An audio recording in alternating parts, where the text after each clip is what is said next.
इस वीडियो में हम डिस्कस करने वाले हैं टाइप्स ऑफ बॉडी के बारे में, मीन्स निकाय कितने प्रकार के होते हैं हमारे देश में, constitutional body, non constitutional body, statutory body, executive body, सारी चीजों के बारे में डिस्कस करने वाले हैं हिंदी और इंग्लिश दोनों में। इसकी पीडीएफ फाइल अवेलेबल है, आप डिस्क्रिप्शन से डाउनलोड कर सकते हो। यदि आप चैनल में नए हैं तो जरूर चैनल को सब्सक्राइब करें। तो सबसे पहले टाइप ऑफ बॉडी की बात करी जाए तो टाइप्स ऑफ बॉडी जो हम लोग डिवाइड करते हैं वो डिपेंड करता है कि इसकी पावर कहाँ से मिल रही है। मीन्स जैसे एक कोई बॉडी है, नेशनल कमीशन ऑफ इंडिया है या यूपीएससी है, तो इसकी जो पावर है यूपीएससी में, इसकी कुछ अपनी पावर्स होती है, कुछ नियम होते हैं, कानून होते हैं। तो इनकी पावर इसे कहाँ से मिल रही है, कुछ कोई तो होगा जो इसे पावर दे रहा होगा, राइट। तो उसके बेसिस पे हम इसे डिवाइड करते हैं टाइप्स ऑफ बॉडी को। जैसे एग्जांपल से समझते हैं, बॉडी दो टाइप्स की होती है, एक तो कॉन्स्टिट्यूशनल बॉडी और दूसरा है non constitutional body. Constitutional body Hindi में कहते हैं संवैधानिक निकाय, और नॉन कॉन्स्टिट्यूशनल का मतलब होता है असंवैधानिक निकाय। नॉन कॉन्स्टिट्यूशनल बॉडी को हम एक्स्ट्रा कॉन्स्टिट्यूशनल बॉडी भी कहते हैं, मीन्स अतिरिक्त संवैधानिक निकाय। आगे नॉन कॉन्स्टिट्यूशनल बॉडी को दो टाइप्स में डिवाइड किया जाता है, स्टैट्यूटरी एंड एग्जीक्यूटिव बॉडी। आगे समझते हैं। संवैधानिक निकाय का मतलब है कि ऐसे निकाय जो संविधान में वर्णित है, मीन्स हमारे ये कॉन्स्टिट्यूशन ऑफ इंडिया की पुस्तक है, इसमें जितने भी आर्टिकल दिए होंगे और उसमें जितने भी निकाय का वर्णन है, राइट, जितने भी बॉडी का वर्णन किया हुआ है, तो उसको हम कहते हैं संवैधानिक निकाय। फॉर एग्जाम्पल इसमें यूपीएससी है, राइट। आगे हम समझेंगे कि गैर संवैधानिक निकाय क्या है, तो इसे नॉन कॉन्स्टिट्यूशनल बॉडी इंग्लिश में कहते हैं। तो ये ऐसे निकाय हैं जो संविधान में इसका वर्णन नहीं है, तो इसके बारे में आगे हम लोग फर्दर से क्लासिफाई करते हैं। लेकिन संविधान में जिनका वर्णन नहीं है उसे हम गैर संवैधानिक निकाय कहते हैं। एक इंपॉर्टेंट फैक्ट यहाँ से आप जानिए कि गैर संवैधानिक निकाय कम शक्तिशाली होते हैं और कम टिकाऊ होते हैं, और उन्हें जरूरत पड़ने पर हटाया भी जा सकता है। गैर संवैधानिक निकाय को हटाया जा सकता है, लेकिन संवैधानिक निकाय क्या होता है कि ये टिकाऊ होता है। टिकाऊ क्यों और ज्यादा शक्तिशाली क्यों? टिकाऊ इसलिए क्योंकि ये संविधान में इसका वर्णन है, तो इसमें यदि इसे हटाना है या इसमें कुछ अमेंडमेंट करना है तो उस आर्टिकल में अमेंडमेंट करना पड़ेगा, राइट। आर्टिकल को चेंज करना पड़ेगा, कुछ उसमें अमेंडमेंट करना पड़ेगा, संशोधन करना पड़ेगा। तो आर्टिकल में संशोधन करना इतना आसान काम नहीं है। जैसे आर्टिकल 370 की बात करी जाए तो कितना पेचीदा काम होता है इसे चेंज करना। That's why it is more stronger and more durable, right. आगे समझते हैं। ये कॉन्स्टिट्यूशन की पुस्तक है, आप देख रहे हो। कॉन्स्टिट्यूशनल बॉडी का मतलब क्या होता है, मैंने कहा कि मेंशन होता है कॉन्स्टिट्यूशन में, और इसे आप आर्टिकल से समझ सकते हैं। फॉर एग्जांपल यूपीएससी, तो यूपीएससी को आर्टिकल में दिया गया, आर्टिकल 315 से आर्टिकल 323 के बीच यूपीएससी के पावर का वर्णन है, इसके बारे में इसका वर्णन किया गया है। तो आर्टिकल में यदि दिया हुआ है इसका मतलब वो संवैधानिक निकाय है।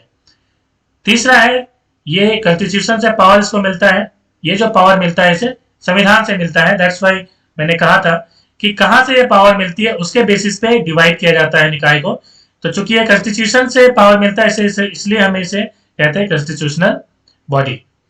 अमेंडमेंट जो होता है वो नेसेसरी होता है यदि कुछ चेंजेस करना है, जैसे मैंने कहा।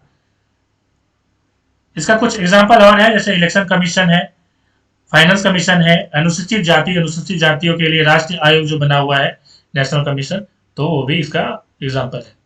आगे स्टैट्यूटरी बॉडी की बात करी जाए तो संवैधानिक निकाय से हिंदी में कहते हैं। और जो पार्लियामेंट में, देखिए, जो लॉ बनती है वो बेसिकली पार्लियामेंट में बनती है और स्टेट में जो है विधानसभा में बनती है, जैसे कहते हैं स्टेट लेजिस्लेचर। तो बेसिकली क्या होता है कि पार्लियामेंट में यदि कोई लॉ बना के किसी निकाय को बनाया जाता है तो उसको हम लोग कहते हैं स्टैट्यूटरी बॉडी।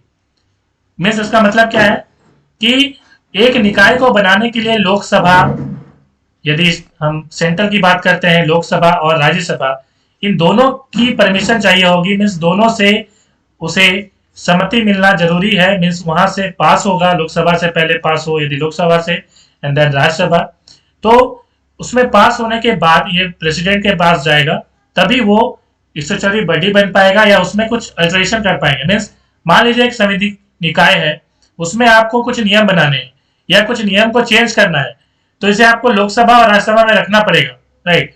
तो ऐसे निकाय को हम लोग संवैधानिक निकाय कहते हैं।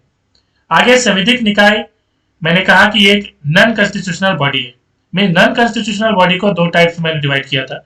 अब हम लोग बात कर लेते हैं एग्जीक्यूटिव बॉडी की। उसके पहले कुछ एग्जाम्पल देख लेते हैं। एग्जाम्पल में जैसे सेबी है, नेशनल कमीशन ऑफ ओबीसी है, नेशनल ह्यूमन राइट कमीशन है, ये सारे स्टैट्यूटरी बॉडी के एग्जाम्पल्स हैं। एग्जीक्यूटिव बॉडी की बात करी जाए तो इसे हम हिंदी में कहते हैं कारीनी निकाय। बेसिकली ये है क्या, they are also not establish by an act of parliament. Parliament के में एक ऐसा कोई एक्ट बनाने की जरूरत नहीं होती है, क्योंकि ये नॉन कॉन्स्टिट्यूशनल बॉडी है और इसमें एक्ट बनाने की कोई जरूरत होती नहीं है।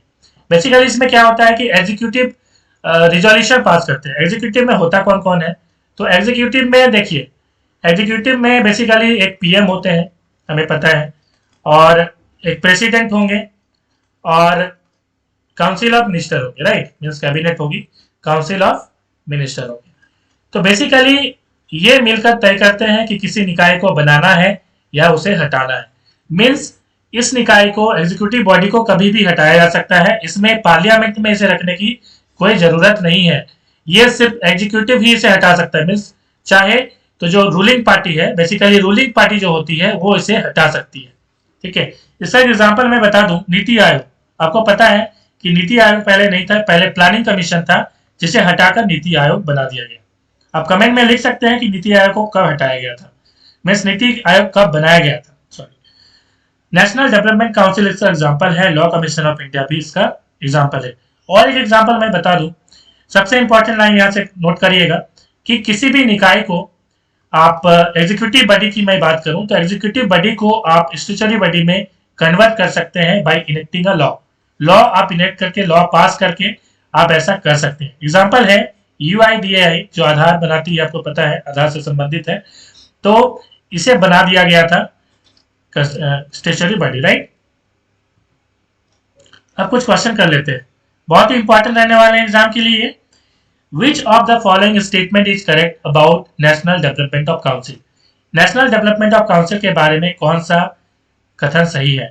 ऑप्शन है, it is a constitutional body, it is a statutory body, its chairman is the finance minister, chief minister of all states are its member. तो option D will be the right answer. Question number 2 है, which of the following statement is correct about National Development Council? National Development Council राष्ट्रीय विकास परिषद के लिए कौन सा कथन सत्य है? प्रथम है, it is a constitutional body, means ये एक संवैधानिक निकाय है। It is a statutory body. तीसरा है, chairman is the finance minister, and fourth one is it is a executive body. तो fourth answer will be the right answer. Question number 3 है, who is the ex officio chairman of the national development council? राष्ट्रीय विकास परिषद का जो chairman होता है वो कौन होता है? तो ये होते हैं prime minister of India. Who gives final approval to the 5-year plan of India? 5-year plan के लिए कौन अप्रूवल देता है? तो यहाँ पे आंसर हो जाएगा national development council. Question number 5 है, Who was the first chairman of national development council? National development council हमें पता है कि इसके जो चेयरमैन होते हैं वो होते हैं प्राइम मिनिस्टर, और हमारे फर्स्ट प्राइम मिनिस्टर कौन थे? तो जवाहरलाल नेहरू। तो option A will be the right answer. Who is the current chairman of the national development council? क्योंकि हमें पता है राष्ट्रीय विकास परिषद के जो चेयरमैन होते हैं वो प्राइम मिनिस्टर होते हैं। So option B will be the right answer. Video कैसा लगा कमेंट में जरूर लिखें, और यदि चैनल को सब्सक्राइब अभी तक नहीं किया है तो जरूर कर लें, और वीडियो को लाइक करें और ज़्यादा से ज़्यादा शेयर करें। Thanks for watching.